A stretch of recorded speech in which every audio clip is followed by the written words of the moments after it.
Okay, so hello everyone, and welcome to this Monday's webinar. And I hope everyone had a wonderful weekend and enjoyed that beautiful weather that we had on Saturday. That was just a lovely gift, and I think it's a tickle of what is coming our way, some more of that lovely weather. So today's webinar I've entitled "The Real Work is Within." And I will get into that thinking and into that topic in just a brief second. But that's the entitlement of this webinar. It is "The Real Work is Within." So just as I always do, I just like to introduce myself at the beginning of the webinars. So my name is Karen Spencer, and I am the founder and the CEO of a life coaching practice entitled or named "It Can Be Different." And my practice is focused on helping smart, passionate adults who are just going through a tough time and who are come to a realization that they have to get past who they think they are and how they've been programmed to think in order to realize the life that they truly want. And for those types of adults that are just have hit a wall and have come to that realization, this coaching practice really does work for them in a beautiful way. And I'm hosting webinars on Mondays and Wednesdays. I just started at the beginning of the COVID-19 pandemic for 1.5 hours. And the purpose and the intention of the webinar is to kind of hold space for some thinking, some deep thinking. I do some reflection of what's going on for me, what's coming up for me, and do some thinking and processing around it. I share that with you with a hope that it also moves you through whatever is coming up for you emotionally, for you with regards to the pandemic, because this is a calling for all of us to do some deep inner work. So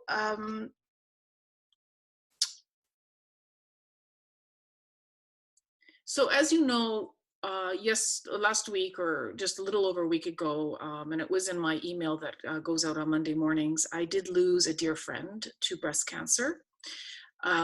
So that was something that I needed to offer myself some time to step away and just process that event and all that brought up for me for the week. And that truly was a beautiful time for me to think of Gail and what she brought to me and what she symbolized, and to process those emotions that came up. Ironically, the day before Gail passed, my daughter gave birth to my grandson in Australia. So I had this dichotomy of extreme exuberation and excitement and happiness and joy and gratitude for this birth of this beautiful baby boy. And then within 24 hours, the loss of my dear friend. So it did bring some challenges last week for me. So it is kind of like the thought of stepping back and processing Gail's passing. It was a very microscopic, a very small event. It wasn't a global event. It was very small for myself and for her family and friends. But it symbolized the fact that when we go through crises, and we are going all through this crisis together of the pandemic, that we need to honor those moments, because they are gifts. And there is some deep work to be done when we are asked to step into an event like that. And I think my reflection on this week in my email was the fact that what came up for me was that I had a number of events in my life, some not as large or some, as significant as the passing of a dear friend, but some events definitely that in my life I realized I didn't give homage to those events, and I missed the opportunity to really process them at the time and get my learnings. And what last week offered me was some chance to go back and to reflect upon those as well. So what I'm getting to is the fact that we are going through the COVID-19 crisis, and so there is an offering here and a gift for us to all go deeper and spend some time to see what is coming up for us with regards to the pressures that we're feeling, the fact that life is not really working normally right now for any of us, and how is that affecting us, and what is showing up for us. There is a gift in that, and so we want to honor that and use that opportunity. So far, with regards to these webinars, what we've discussed and what we've uncovered is the fact that emotions are coming up, definitely more probably now than ever before because of situations that we're in, and the fact that emotions are really just phenomenon. They are just chemicals. They are a chemical reaction that we need not really think about in any way. I don't even like to think of emotions as negative or positive, kind of more as emotions as some more constricting and one more expanding. And so we want to accept both of them because they both have very good value to us. And the fact that we don't like the negative emotions or the constricting emotions, the fact that we do feel them, we want to see that as a gift. We want to see that as our sensory, our body, the way we are is working. And it is giving us indications that we are probably not focusing, not putting our attention, not thinking, not moving towards the life that we truly want, the life that we're destined to believe, that we know that we deserve. Our negativity emotions, our constricting emotions, are our indicators, our signs, our signals, our little taps on the shoulder to tell us, to say, you know, you are focusing in the wrong direction.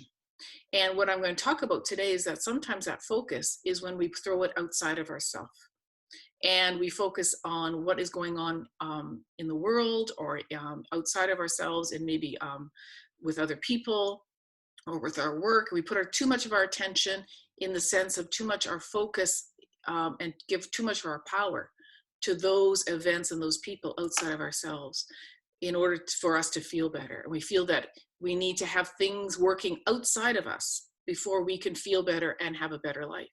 And what I'm offering today is a realization that when we focus within and we realize that we can manage our own emotional state and we can manage our own lives, that we can actually attain exactly what we're looking for.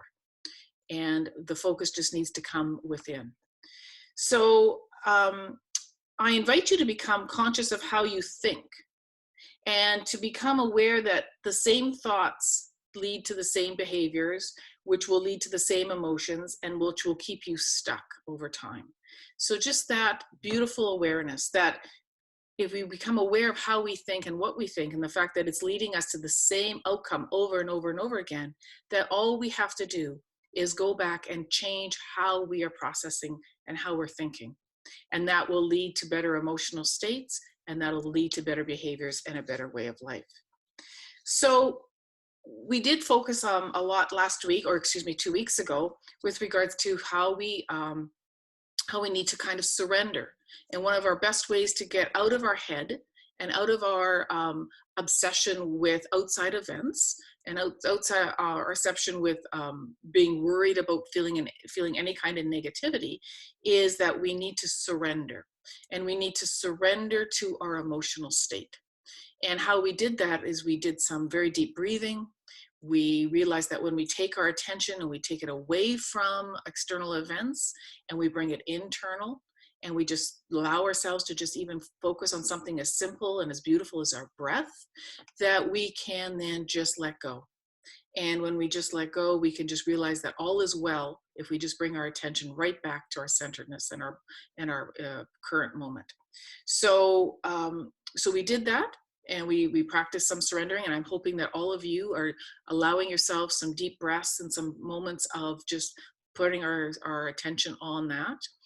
And then we also talked a little bit about the fact that with regards to all this free time that we're having, that we do need to implement some really strong discipline around structure. And there is a webinar about that, about the fact that we don't have structure in our homes right now because we're not expected to go out and we're not expected to do things that we normally do. That this overwhelming abundance of freedom can lead to some feelings of anxiety, can lead to some feelings of pain, can lead to some feelings of stress. And that by putting in some standard routines, some expected structure, that we can reduce those feelings of being overwhelmed. And so I encouraged all of us to look at where can we put some structure into our day that we currently have. So Today, I want to talk a little bit about, well, a lot actually, about focusing within, bringing our attention to inside ourselves. There's a nice saying of where you put your attention is where you put your energy. And so you have to ask yourself in a very simplistic way, am I wanting to spend my attention, my energy on something that's outside of myself? Maybe the economy, or maybe it is my somebody that's in my family, or another relationship. Do I want to put all my attention and my energy on that, knowing that I can't impact it, I can't manage it, I can't control it? And what I'm doing at the end of the day is I'm giving my power away. I'm giving my power away to that person or that situation, when really we can choose to bring that attention and that energy and that focus back to ourselves. And we can attain exactly what we're looking for by doing that. Because at the end of the day, what we all are looking for is to feel better, to have better feeling states. And we think that it is when something happens, when something outside of ourselves happens, that is when we are going to feel better. So how often have you heard yourself or somebody else say something like, when I get that promotion, I'll be happy. Or when I find a spouse or I get married, I'll be happy. Or, when I find or get $1 million in my bank account, I'll be happy. And it's not the promotion or the relationship or the money that anyone is really seeking. Those are nice things, and we can certainly want and desire those. But what we're really seeking under all of that is the feeling happy, or feeling joy, and feeling centered, and feeling whole. And all of those feelings can be attained today and right now. And when we put it into an external event and attached to somebody else, we are essentially giving our power away and saying, I am a victim. I'm a victim. I cannot control my life. I cannot control how I'm going to live or experience this life until something or someone outside of myself does something, or something shows up. And that is living in a very sad state, and that is living very much at effect. And we want to realize that we can bring all of our attention back to ourselves and realize that we can actually manifest the exact feelings that we want right here, right now, by imagining and getting into those states. Because we've all felt them. We all know what it feels like to feel happy. We all remember and know how it feels like to feel joyful and whole. And by drawing our attention away from external and back to internal, we can reassociate and be there right here, right now. And that is what is referred to as the EverGenerous present moment. Because the present moment has all those gifts. And what typically happens is that we bypass them. We don't realize them. We're so focused, we're so obsessed with what's going on outside of us, is that we just miss the beautiful opportunities minute by minute, day by day, to get exactly what it is that we want. And that is what eternity is. Eternity is not a place, somewhere, sometime. Eternity is offered to us right here, right now, in the EverGenerous present moment. So with regards to this focusing outside of ourselves, what is coming up now that I'm seeing most people obsessed with, that is outside of themselves, is the predictions. Everybody now has a prediction with regards to how this is all going to go. It's in the newspaper, it's on the news. I'm sure it's at your dinner table, it's at mine. It's when I run into neighbors or friends when I'm walking. The conversation now is very much, when do you think this is going to be over? How do you think that will happen? What do you think it's going to look like when it is all over, when COVID's all over and the pandemic fears have loosened? And it's very easy to engage in that kind of talk. And what happens is that there's a part of me, and I'm sure there's a part of you, that is very much drawn to that kind of talk. And comes from a feeling of fear or insecurity. And there's nothing wrong with that. That's just an awareness. that when we're drawn to predicting the future with some kind of certainty, trying to get our hands on it, it just comes from a sense of feeling insecure or fearful. And if we become obsessed with prediction and trying to figure it out, then what happens is that it masks the real work that has to happen inside of us. It masks the questions and the problems that we should be addressing. We're focusing our attention outside. We're focusing our attention on the data and the stats and the predictions and all the sources. And if we do that too much, then we are losing the opportunity to focus within and to really what it's doing, it's masking what's going on inside of us. So it doesn't matter how much you understand about the outside world, your real work doesn't begin until you delve into your inner world. So I just would like you to reflect on that. And if we don't work on our inner world and we get all these opportunities, and I talked about it in my email and I just chatted about it earlier, that I look back and I found at least 10, and I'm sure there's more, opportunities in my life where I could have just stopped for a second and done some real deep work. And who knows how my life would have turned out differently or better if I would have shown up and done the work at that time. Because the real work doesn't go away, and it will show up and continue to show up, and it'll show up in relationship issues. It can show up in financial issues. It can show up in career issues. It can show up in family issues and health issues. And it can show up in global issues, global events such as this. It's kind of like a collective consciousness. We needed to all wake up and do our real work collectively and individually. So the bottom line is that we don't get away from it. It's just a matter of how many times and how many ways do you want the real work to show up and to tap you on the shoulder. So our life challenges cannot be addressed by thinking or predicting or graphing data. Our life challenges, that's only about 10% in my mind. 10% of the solution is predicting, thinking, graphing data, doing analysis. Those are all very valid exercises that we all must undertake to some degree. But I think we give that way too much weight.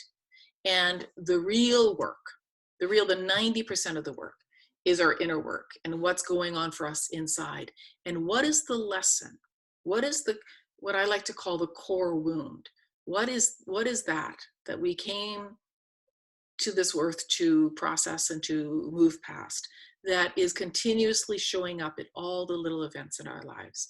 And are we throwing our attention outside, diverting it to other things, giving a lot of power to other events or other people, and not turning it within and really using it for our own advancement? So a little bit of a breakthrough that I've had in this area, and this has been a tough one for me. I'll come clean on that. This has been a tough one for me. Is the little bit of breakthrough that I had recently is my mother has come to live with me during this COVID pandemic.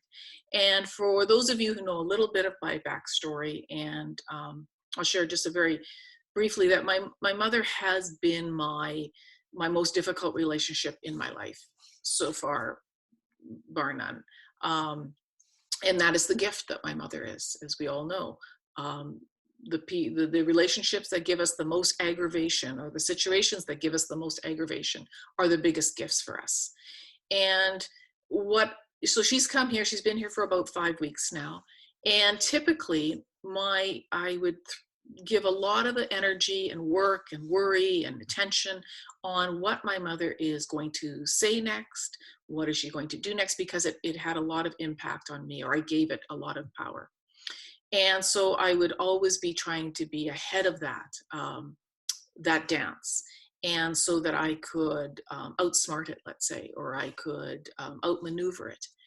And what I've really focused this time with my mom being with me here and now is to not worry at all, really, about what's going on for her, other than that she's safe and well looked after, but what's going on for her emotionally and how she's going to respond, because I truly have no impact on that. I have no ability to control that. And I brought my attention inside to me and asked myself, what is the lessons that are coming up for me with regards to my mom and this relationship between her and I? And how can I support myself the best way? How can I process this the best way for me? And it has been rather a brilliant awareness that when I stopped obsessing outside of myself and I brought my attention inside to myself, to me, that the relationship that has always been for 55 plus years, very dicey, very, very prickly, it has been rather smooth and rather pleasant in a large degree. So, and my attention has been on me, and I have grown immensely from this experience. So it was a very, like a little short test, if you want to say, of this learning of where do we give our attention. And when I make the conscious decision, and it has to be conscious for me, it has to be rather reinforced for me. I have to become very disciplined. I will give my attention, bring it back. And when I see I've left it go, and I'm out there again, getting engaged in the external events and obsessing about her reaction and her thinking and what she's going to say, and then I have to remind myself just to come back and just to process what's going on for me. And if I do that, it's been a brilliant experience. So my focus has shifted away from what will happen, but how am I going to respond? So it's not about what will happen. And with regards to COVID, it's not so much about what will happen. It's going to happen the way it's going to happen. We want to have some knowledge and some information about that. But my focus, my energy, the 90% of my energy is not focused on what will happen, but on how am I going to respond? Am I in my best state so that I can respond in the best way possible for me? And the best way to predict the future is to create it, is to not sit and feel I'm just going to try to think about what may happen and I have no control over it. But when we really realize that we're creators of our future, just like I created the outcome of this visit with my mom, I was in creation there. I created a very good outcome. And when I took that control, and how I did it, I didn't do it by controlling her or by controlling what she's saying. I did it by controlling myself. And I created this event, and it's been very positive. So when we realize that we can create our own future by focusing on ourselves, some brilliant things happen. And what also happens, and what's come for me, and I'm going to share this because I hope it comes for you too when you practice this, is that I then have been able to reduce my anxiousness around just everything, because I don't have to figure it out. All of that energy I spent trying to figure everything out. How's it going to go? What will happen? You know, what will I do if? What if? When I let that go, in the smaller context of my home and in the bigger context of the pandemic, then I can just let a lot of that anxiousness go and realize I don't need to figure it out. All I need to do is work on myself. And when we let go of figuring it out and we just realize that we're okay the way we are, then we can just relax and just allow it to process the way it needs to process.